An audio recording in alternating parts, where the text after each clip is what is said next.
আগ্নেয়াস্ত্র ও বেশ কিছু ধারালো অস্ত্র সহ 4 দুষ্কৃতীকে গ্রেফতার করলো এনজেপি থানার সাদা পোশাকের পুলিশ। ধৃতদের নাম সুরজ সাহানি, প্রসেনজিৎ দাস, রাজু মজুমদার ও মোহাম্মদ সালমান। ধৃতরা শিলিগুড়ির নবগ্রাম, গেট বাজার, সূর্য সেন কলোনি ও তিনবাত্তি কলোনির বাসিন্দা।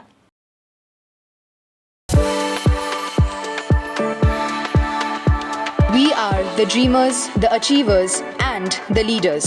Come, join us today.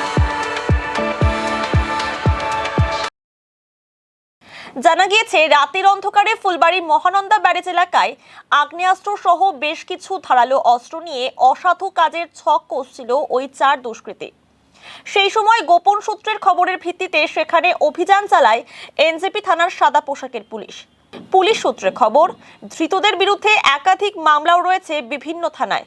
বুধবার ধৃত 4 জনকে জলপাইগুড়ি আদালতে পাঠানো হয়।